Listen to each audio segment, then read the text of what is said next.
7 o'clock, baby. Yeah, baby.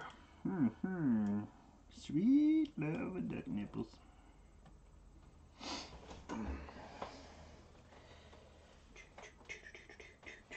Got my empty chair. My empty chair. My empty chair. Why does Robin insist on doing that? She does that to me. She like moves stuff around and stuff.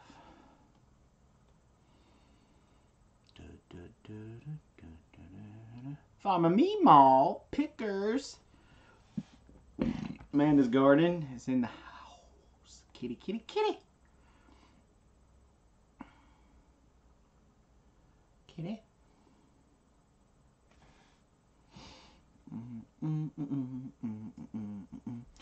William Galloway. William Galloway, sir, we never got your address for your wool.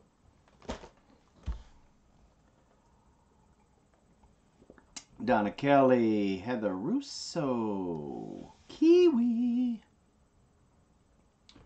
USA Kiwi.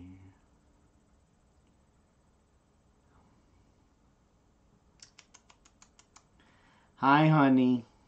You're supposed to be milking. But it's me. Well, change the time to cook supper.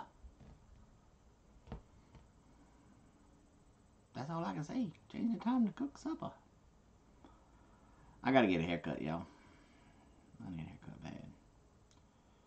Full spectrum survival. I had to trim everything down because I'm growing the beard out.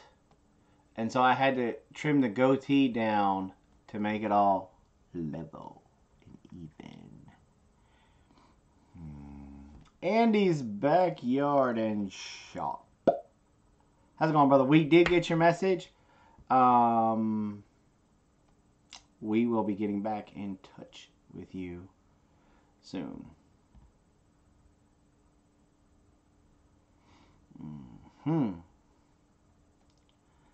So, what's up, Goose? Professor. Full Spectrum is in the house.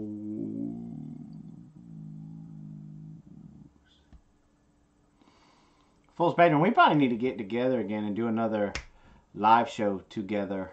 And you can ask me all about trapping or something. We can do something. So, I think it'd be cool. So we're going to give everybody time to get on in here. So, Venus is by the power of the Homestead. Amanda's Garden and Kitty is talking bad about me in Skype. That's nice. Nice to know. Dark Matter, what's up, my brother? How's it going? How's it going, y'all?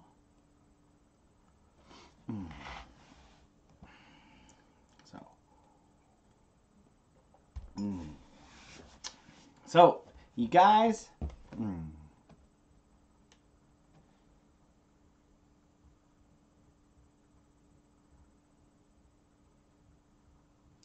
that would be cool, Brad. That'd be real cool.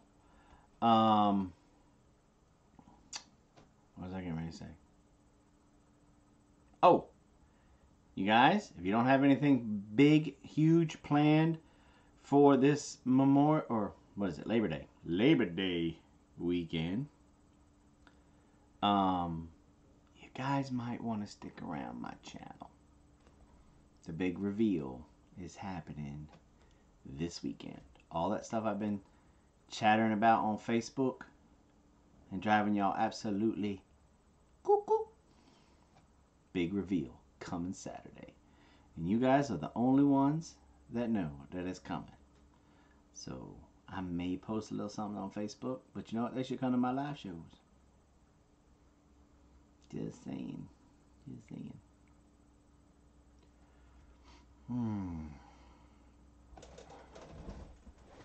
So, let's not worry about the gas prices. Yeah, they're going to go through the roof. Thanks, Obama. I mean, Trump. So used to saying thanks, Obama. It's a joke. It's a joke.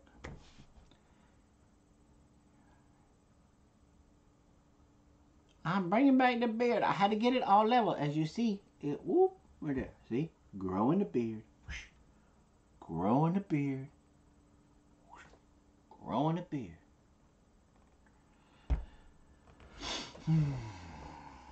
So, all right. So we're about 5 minutes in. So let's get rolling with this live stream.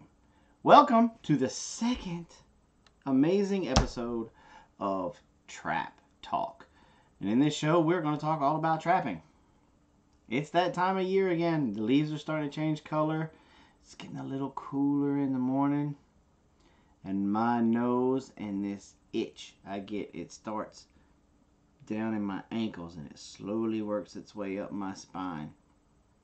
It goes out to all my extremities. That's my soul saying, boy, let's get the steel, boy. It's time to go. My soul's the only one allowed to call me boy, by the way. I'm just saying. But it's getting that time. Anybody that's an outdoors guy that likes hunting and trapping, you're getting the itch. And that's what we talked about last week.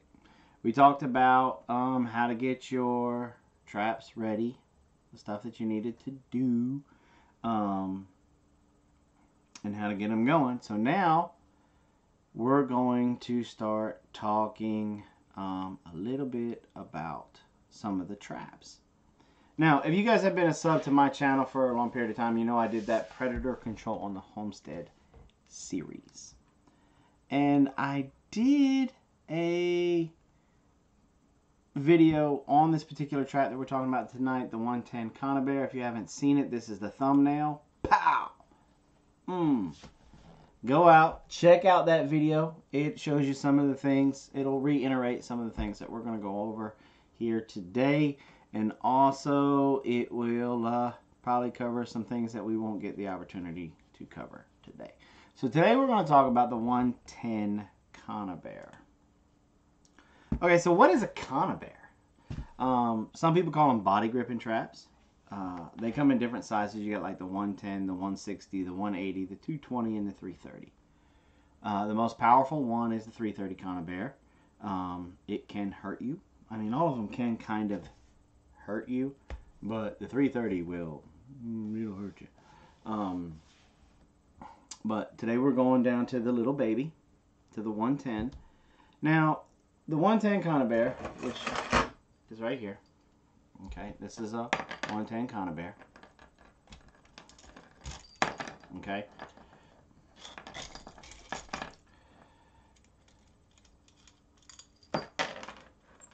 Alright, this is a body gripping trap.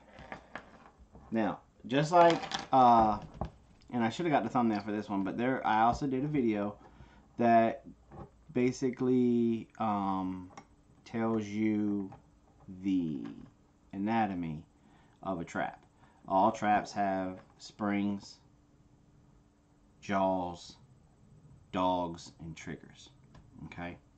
Those are the most important things that you need to remember. Okay?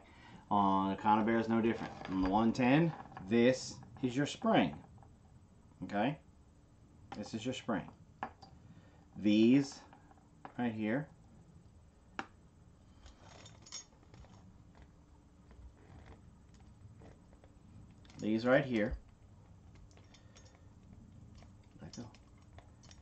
are your jaws. Okay? Those are your jaws.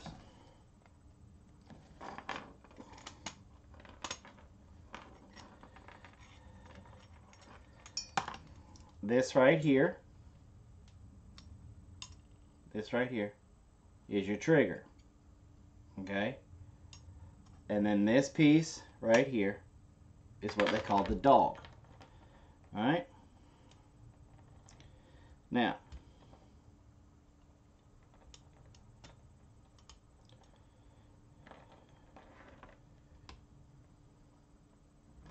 as you can see, there it is set. Okay, now you can set this puppy. Let me see if I can do it right. If you notice, your dog has 1, 2, 3 levels of tension.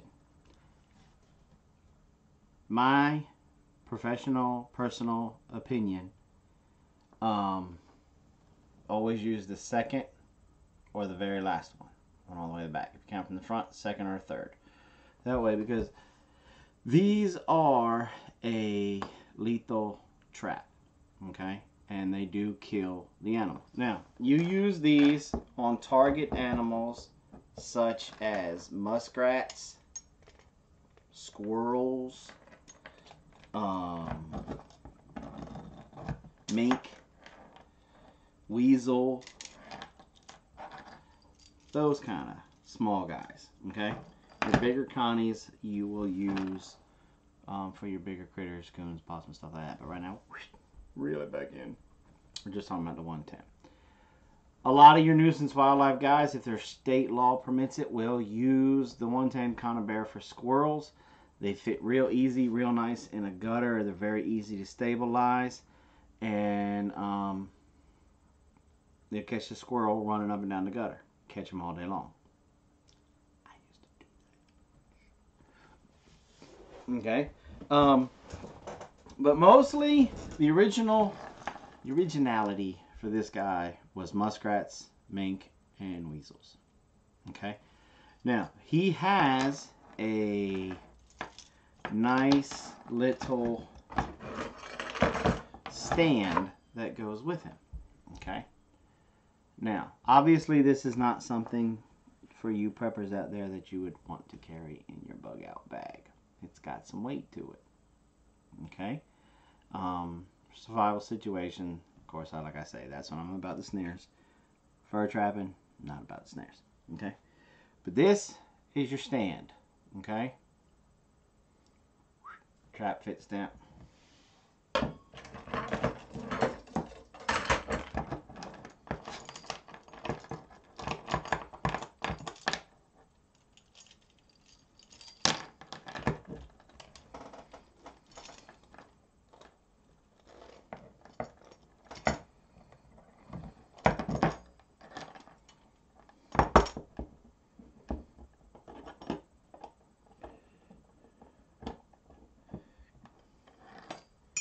You have your trap set.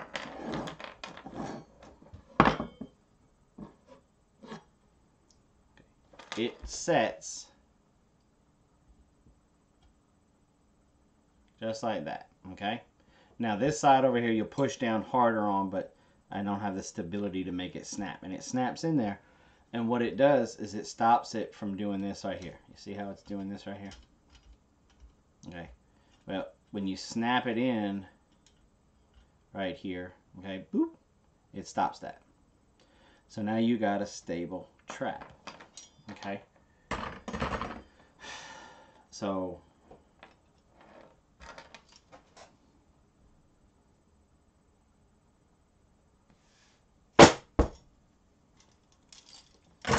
too lazy to do it the right way. So then that way you can set it in different places. So where do you set these things up at? Okay. Well, let me see. I got some stuff for you to see. Okay. Here is a clip, okay, of a den of a muskrat. Okay. Right over that hole right there, you would place your 110 Conibear. You can place it in there where the springs left, right, springs up, down. I slid a stand down there in front of it, and then I placed the Conibear 110 right there. Had a spring going left, right, and was done with it. Okay. Came back, had some muskrats in the morning. I think we pulled like 4 or 5 out of there. Wasn't a very large den. Now, how do you place these stands? Okay, well, I got a little clip showing you how to do that too. Alright, there's right there where I'm placing the stand, that is a little crossover, a little slide. Okay, and that puppy just slides right down in there. Okay, and then you just place the trap over top of it. I know I got that clip too somewhere. Hold on. Placing trap right there. Okay. Whoop. See, you got the points out right there, and then you literally just put the trap right over top of it. And I should be doing that at any second now. Any second now. Hello.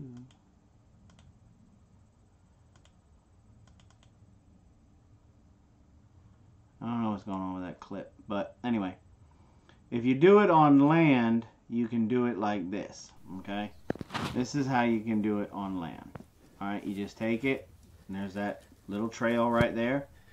Press it down into the ground, and then you take your trap, set your trap, and then you just place it right over the top right there. Okay? Real easy, real simple to do. If you're a first-time trapper, this is definitely the trap that you want to go with. It's very easy, low cost to get started with, to be able to put some fur in your shed and be able to put fur up right away. And then you just, well, I wrestled with that trap for a good bit that one. It was cold that day. There was ice in the water that day, so. And then, okay, you see me? Just whoop, putting that bad boy on there. And it snaps. Well, usually snaps right there on the first try. Okay? Okay. Sometimes you gotta finagle with them and play with them a little bit. I should have viewed this more. Okay, but sets in there and it's good to go. Why is that one not working? I don't know. Anyway, then like with the water one, okay, let's see, where is that? Placing stand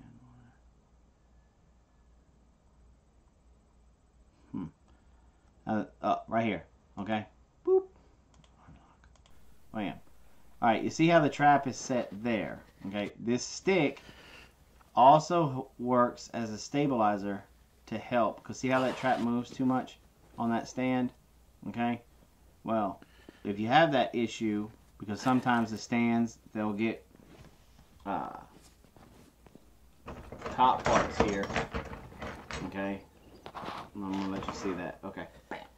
Alright, so why you do that is because sometimes these top parts of the stand, they start to get bowed out over years of service, and they're very hard to bend back in to get them exactly right.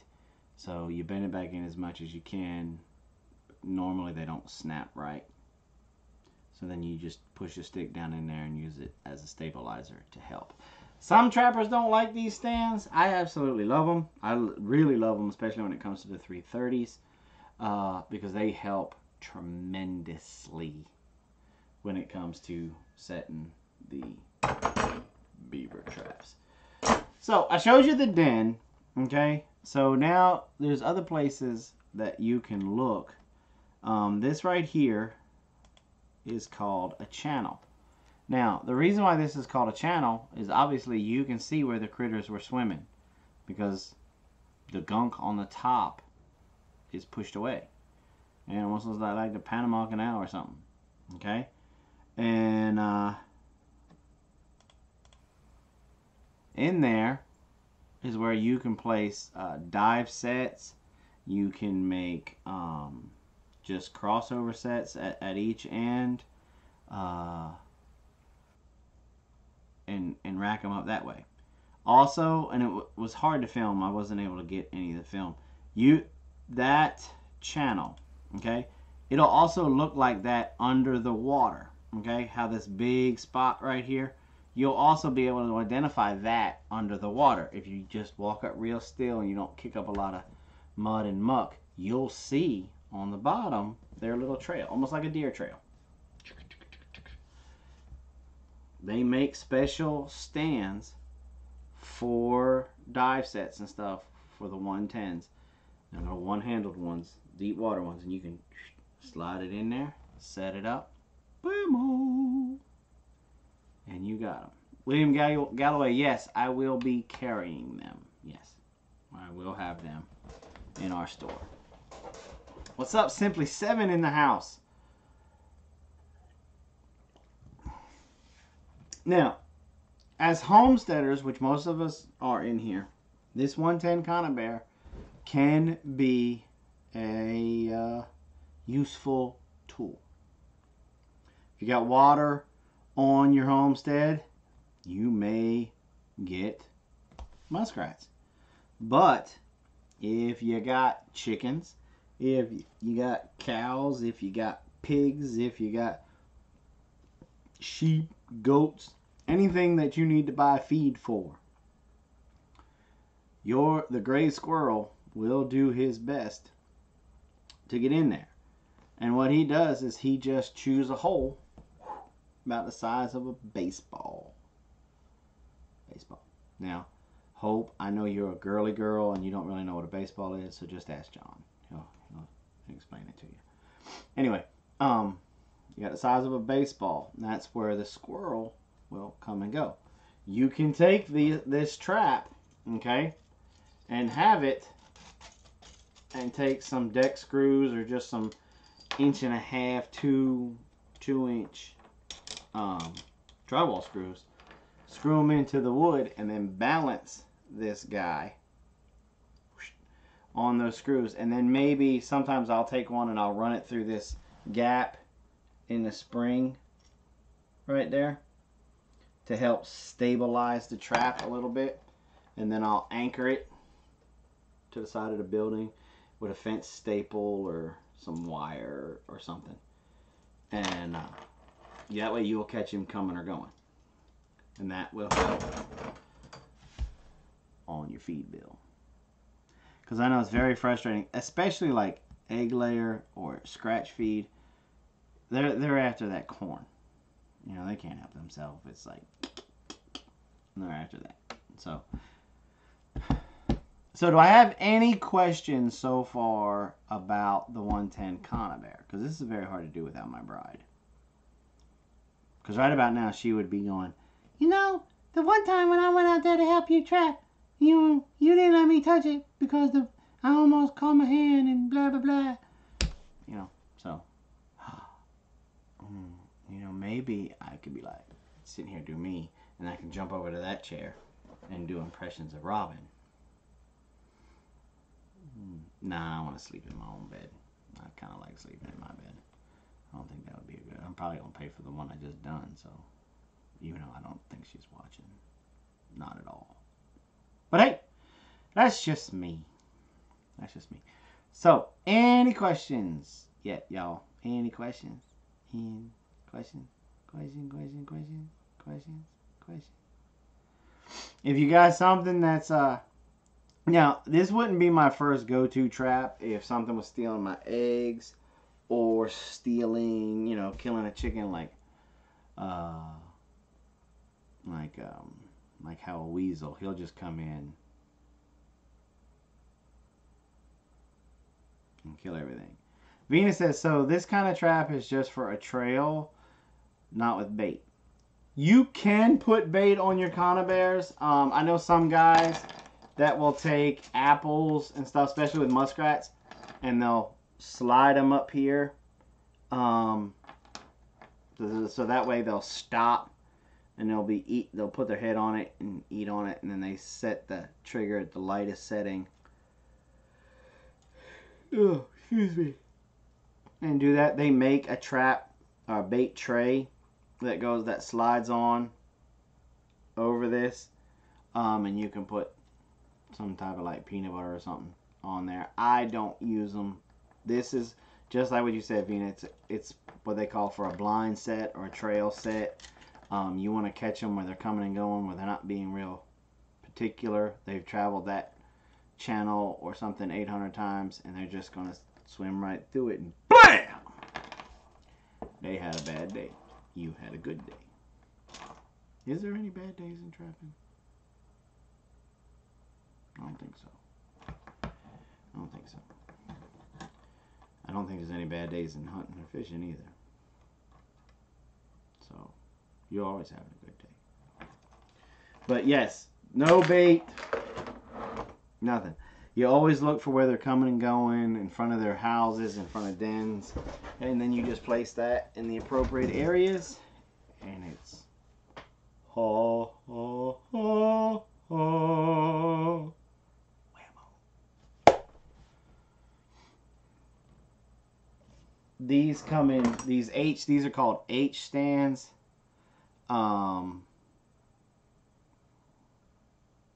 I love them. Floyd Underhill says hanging bait is best, question mark, exclamation point. I've never had a lot of luck when I've put some bait on my triggers for it. Some guys swear by it, you know. That's the great thing about trapping. You know, there's 800 million ways to do it. You know, there's 1,000 ways to skin a cat. There's 1,000 ways to trap a critter. It may work wonders for Floyd, and he doesn't set a Conibear without putting something on the trigger. Me, on the other hand, it just doesn't work for me. I can't. I mean, it doesn't do what I want it to do. I've never been successful with it. I catch them all day long with no bait on the triggers. Now, I can put some bait, like if I'm going after a weasel or something like that and I'm using a weasel box, I'll have the Conibear in front of the box and I'll dangle bait in the back of the box. Or if I've got like a natural cubby that I know that they're going to swoop in and check out, I'll put bait back there. And then whammo, I'll catch them that way. You know, I have been successful with that, but putting it on the triggers, I have not been successful with. But again, I've heard guys swear by it. He means hanging bait above the trap. Yeah, so that's that. Yes, that is basically what I was just talking about. If you put it in a box, put it in, you know, or like with a squirrel. You got the trap set up over the hole, whammo, and then back here in the hole, you got something dangling back here to get their attention. That works. I use a lot of that when I'm putting it in a cubby or in a box, and then I'll dangle the trap or the bait in the back of the box. So, do we have any other questions before we kind of move on a little bit? I talked really fast in the beginning, so I'm probably going to go over everything again. So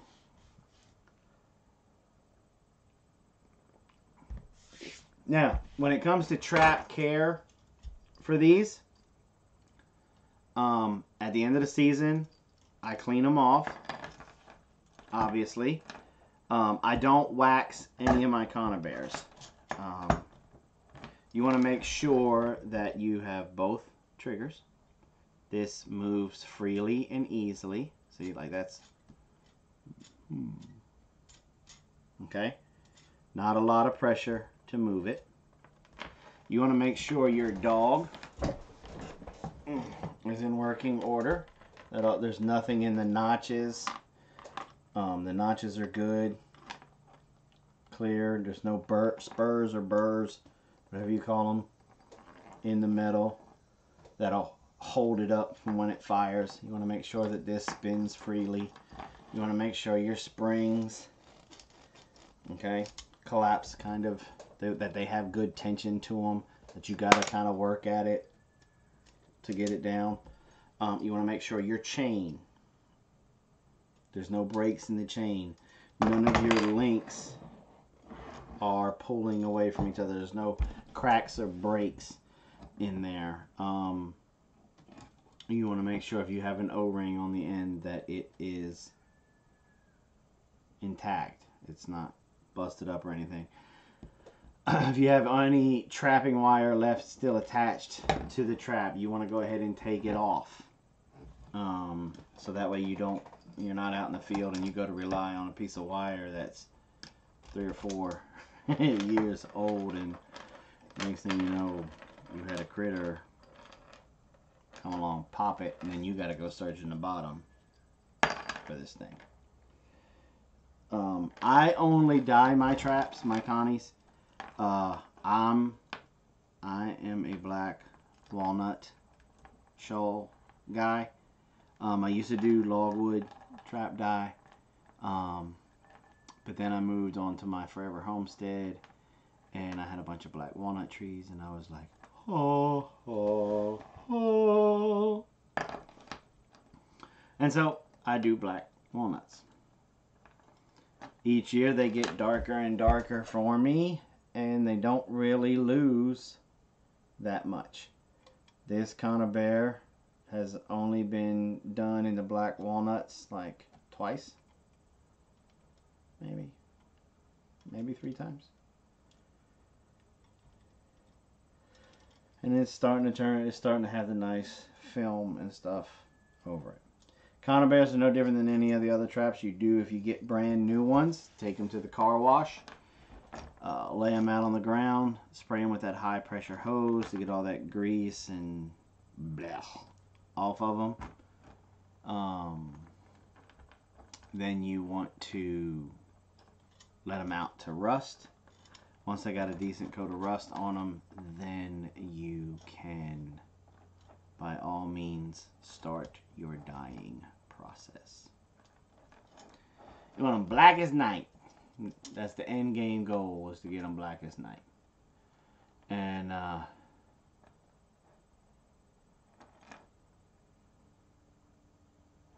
okay, Sugar Mama Susan Carmichael says, maybe I missed it, but do you clean them when you take them out or when you put them away, or both? It depends. If I had a situation where I was like J-No last year, where he had a lot of mud, a lot of rain, that kind of stuff, I would probably wash them every couple of days, at least hose them off, get a lot of the mud and stuff out. Depends on what the trap look like. But most of the time, I only wash them when at the end of the season. At the end of the season, or right at the beginning of the next season. It depends on how worn out I am, to be honest with you, come the end of the season. Because when you're running traps during the trapping season, you're getting up real early in the morning, running your trap line, bringing back your catches. If you don't have a job, then you can go ahead and skin, flesh, and stretch, take care of your fur right then and there. But if you got a job, then you gotta run, do your job, come home, remake your sets. Then you get to spend hours in the fur shed. You wash the your hide, you comb it out, you skin it, comb it, flesh it, stretch it, comb it. And so that takes a little while. So most of the time during the end of the season, I'm slap wore out. I take them all, I hang them up on a nail, and then when I'm starting to get the itch, like now, I bring them down. I'll clean everybody up. I'll do my inspections, make sure everything's in working order, and I will fix anything that needs to be fixed and get it in working order. What's up, Chaton? Any other questions?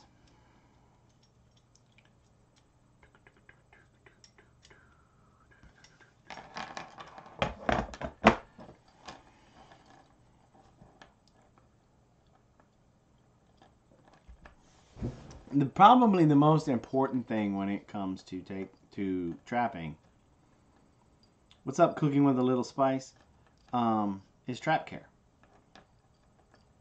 You have to take care of your tools. These traps are no different than a hammer, a screw gun, a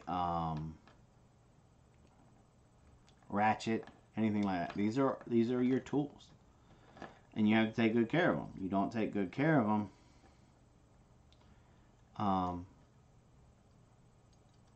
they will not work properly for you. What's up, Dutch? Keeping it Dutch. Simplify, my brother. He asked, has anyone ever stolen my traps? I have been lucky so far, knock on wood. I've never had anybody steal traps. Most of the time it's because, well, let me stop right there. That is wrong. It just clicked into my brain. I was on a nuisance job and I had some squirrel, I think it was squirrel traps or cage traps, big raccoon live traps stolen before. On my fur line, I don't recall any of them ever being stolen. Now, when it comes to on the Nuco job, I have it in a contract that homeowner is responsible for it. And if somebody comes and steals the trap or runs over a trap or damages a trap, that they're responsible to replace it. So, what is the best tasting meat I trap? Asked by Jatan. That would have to be the beaver. The beaver is a great tasting meat. It's better for you than deer or beef. There's a lot more vitamins. It's a lot more lean. It's a great tasting meat, let me tell you. Now, we're about 37 minutes in, and I want to go ahead and do the giveaway. Okay? In the beginning of the video, this 110 Conibear, I told you, I gave you a list of critters that you can use this for. The very first person that types them all out will win 3 110 Conibears. Not with the stands, just the Connies. 3 110 Conibears.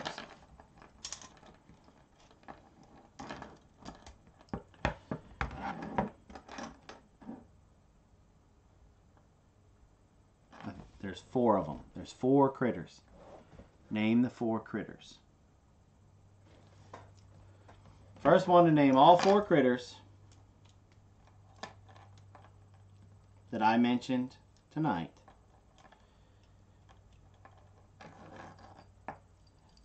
We're gonna make some beaver jerky this year, Sugar Mama. I don't know about selling it. I gotta look into the laws, because you gotta be careful with that.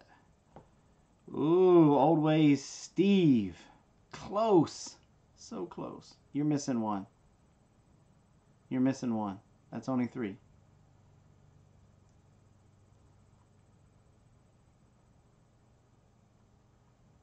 You gotta start over, Steve.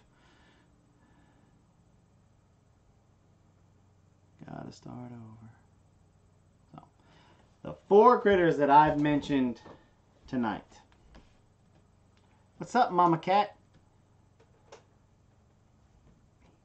Barefoot Ralph. Barefoot Ralph. Barefoot Ralph. Got it. Barefoot Ralph. Got it. Muskrat, squirrel, weasel, and mink. That is correct. Y'all went back and was watching the video. Y'all went back. Y'all rewind this live stream. That's what took y'all so long.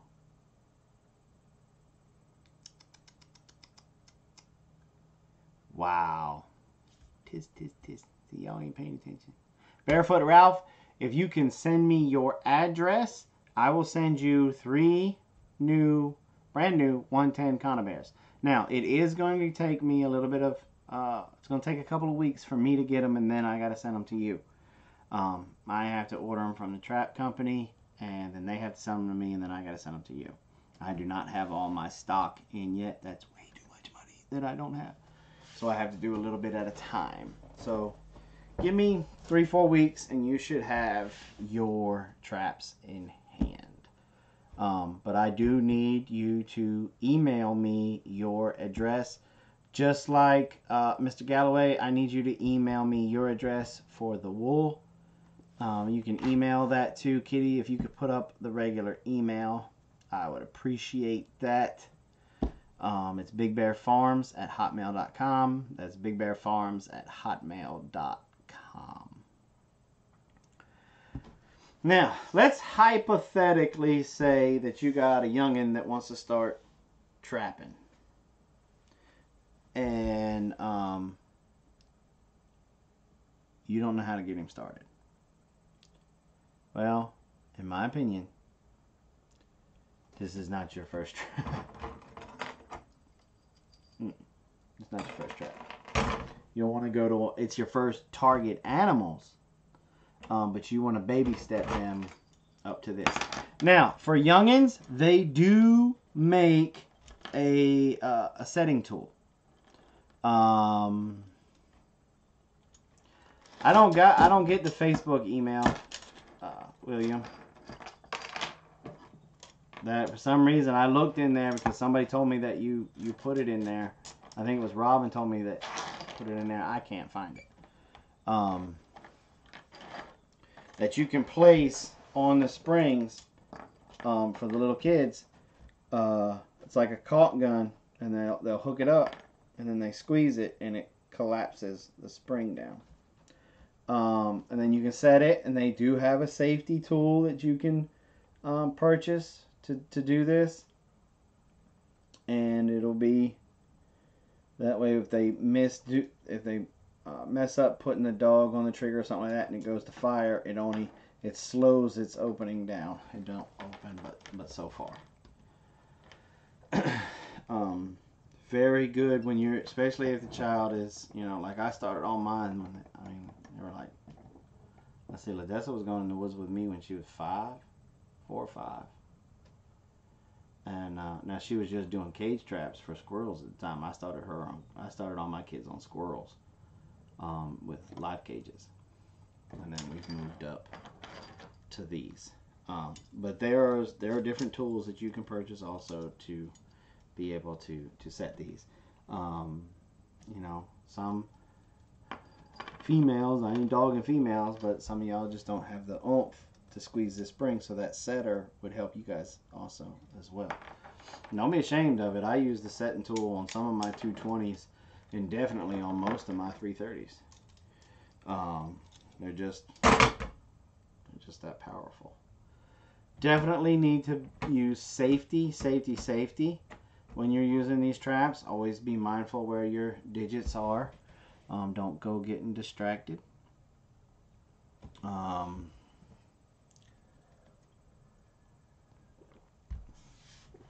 And that'll be good to go.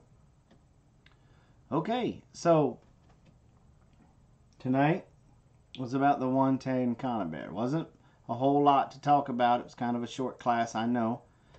And I got to figure out a way to get Martin. See, I don't have Martin down here, and you know what? I completely forgot about him. Yeah.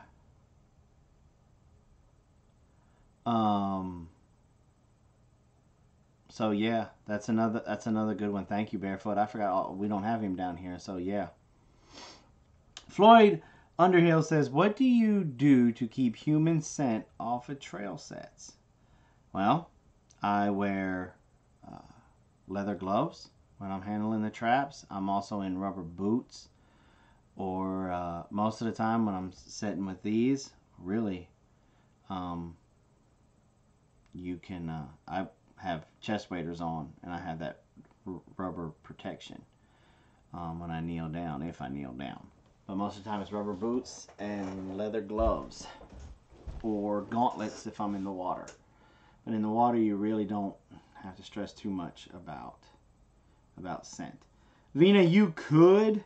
The only problem with that, using them for that with rabbits, because we did one time, is if you have any other predators in the area, foxes, coyotes, you'll come back to half a rabbit, feral dog, cat, happened to us.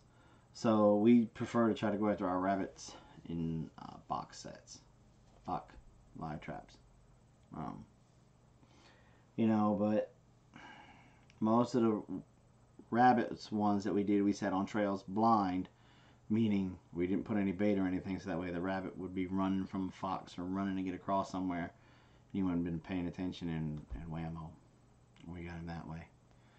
But yes, Floyd Underhill is correct with his question. Thank you for kicking my brain up with that. You do have to be, if you're on land doing the trail sets, you got to be cautious about human scent.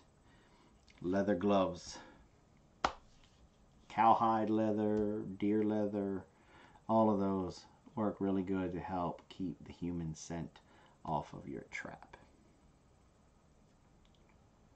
So, any other questions? Because tonight's episode looks like it's going to be kind of short. I know, I'm just not as perky and fun without Mama being here, huh? Energy chair. I think everybody needs to, once this video is posted, or send Robin a message that she needs to be a part of Trap Talk, because I just can't do it by myself. I miss her too much. Have you tried Duke's version, Jason? Yes. I have a couple of Duke 110s, 220s. Look, here's my 2 cents on the different trap brands. Some traps, like the Minnesota brand MB550s, the 750s, okay, they took their time with that trap and they developed a very good trap. And they just, they put all the modifications on it. They offset them, or they put the soft catches on them, they put the night latches on them, they got the base plates on them, and they're basically ready to go out of the box. You just got to wash them, dye them, and wax them. That's funny. That's funny, Floyd. When it comes to your Connies, I'm not a don't buy Duke, only buy Victor, or buy this brand or buy that brand. I go by what I can afford. I've never had any issues out of a Duke trap. I've not had, but at the same point, I've never had an issue out of a Minnesota brand trap. So I think a lot of it has to do no different than a Ford, Chevy, or a Toyota. Each one of them has their issues, but as long as you maintain that vehicle, you'll get a good life out of that vehicle. You keep up with the oil changes, the brakes, the rotating of the tires, blah, blah, blah. Basic maintenance, and it'll do you good, you know? So, I like the Duke dog proofs. I love them. How much do they run? This is why Robin needs to be here. Yeah, Kitty, I will send you a message. Again, we've just started our trapping supply company, so I don't have the prices and everything memorized yet. It's going to be up on our website, hopefully after this weekend.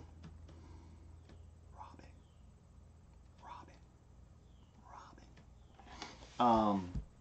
But they're not that expensive. I think they're let me look real quick.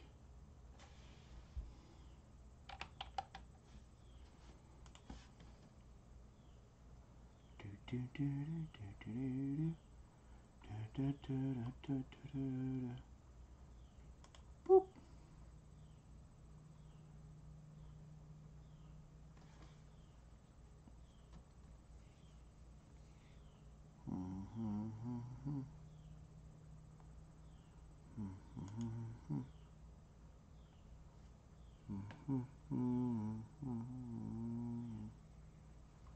Okay.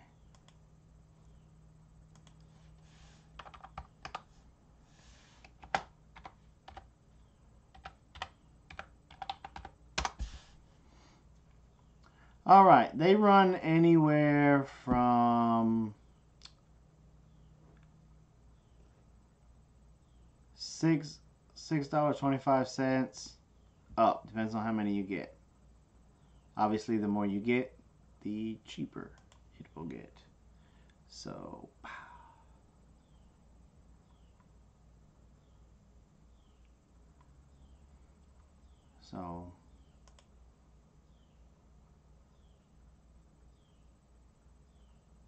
as well as in addition.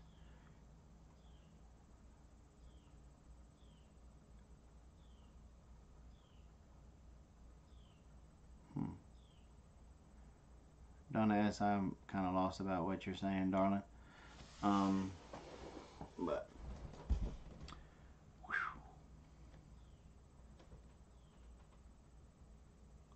See, this is why I need Robin here. I can't keep up with the chat too. Susan Sullivan. Susan Sullivan with her new profile picture.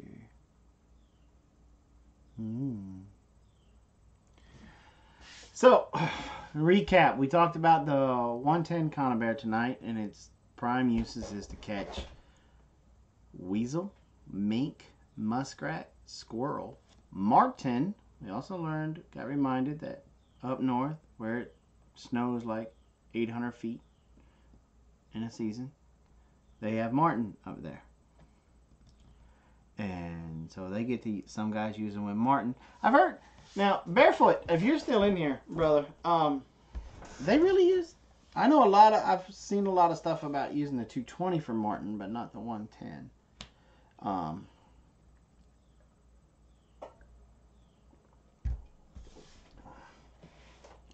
So I was just curious. I've never had to deal with a marten whatsoever. It's on my bucket list. I'd love to try to go after one and see if I can have a battle of wits with them. That would be very fun, I think. Just like a wolf. So that's great. But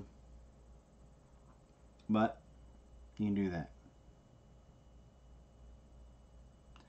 So, but marten is more up north, upstate New York, Canada, definitely Canada,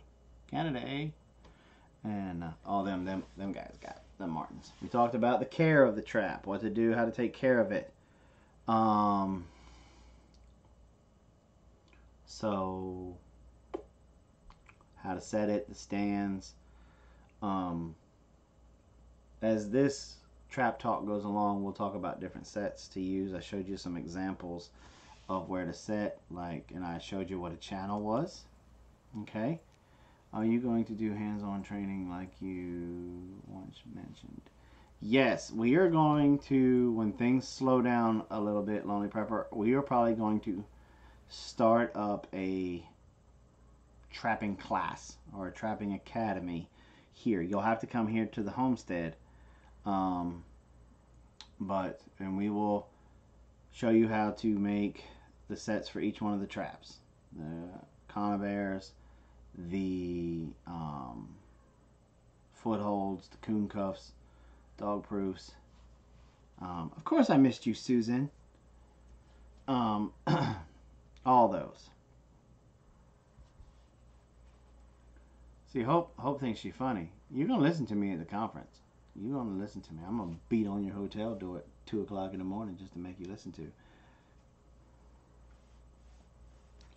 Floyd Underhill says, I like to see your rabbit box traps. Are they a DIY? Yes. Yes, they are. And they are not the prettiest things, I'll tell you that much right now, because each one of my kids built their own. And they build their own each year, so cuts aren't exactly straight. We make it out of pallet wood, so I'm not wasting a lot of money. And so I'll show it to you. Not a pretty thing, but it works. It works. They catch a couple of rabbits a year, and they skin them out, and then they cook them out on the fire. Thank you, Andy's Backyard and Shop. You to me. You to me. He said if he could come to the conference. Oh, so doing that, Hope. So doing it. So doing it. So doing it. Doing it. Noggin and running. Noggin and running around the corner. I'm gonna look, it's a game. It's a game, and it's gonna be on. I'm gonna be like teenagers. Probably gonna get some saran wrap, put it over his door, and when he walks out in the morning, whammo. Kidneys. I got all kinds of jokes. But anyway, I want to thank you guys for coming by. Want to remind you guys of this weekend is the big reveal. Everything that we've been hinting about on Facebook for the last couple of months, it's going to come out. There's going to be a video hopefully on Saturday, and we're going to talk about it on Saturday's live stream. We're going to try to get it out kind of early, mid-morning, midday Saturday, and then we are going to talk about it on Saturday night's live stream. And so that is coming this weekend. The big reveal. The big cheese, the big dump. Okay. I also want to thank people from the past live streams again for your donations to the Super Chat. Those donations is what's paying for us to be able to give away all the oils and stuff that we're giving away, and the traps and stuff that we're giving away, and to help us with the shipping. Much love, much appreciate that. You guys know who you are.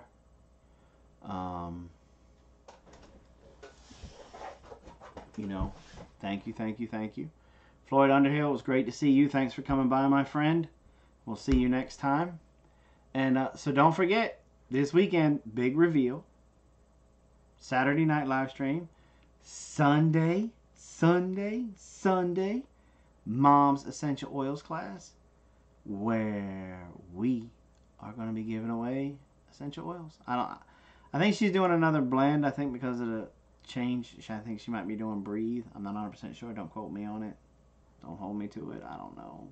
She changes. You know how women are. They change things. And that's about it. Y'all pray for the folks in Texas. Everybody, that they're going through a lot. That hurricane hammered them a couple of times. There's a lot of flooding. A lot of all kinds of stuff going on. The pipeline shut down, so pray for our nation. Gas prices are going to go up. So y'all be prepared for that. And remember, please, be kind to one another. Oh, thought in my head. No, I'm not buying a dairy farm. Not gonna happen.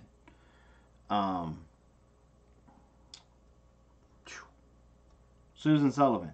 We found a lady for our t-shirts. We're working up the designs and stuff with them. Robin's emailing back and forth with them. I think they're close to finishing one. As soon as we get some finished, we're going to get some to you. So, man.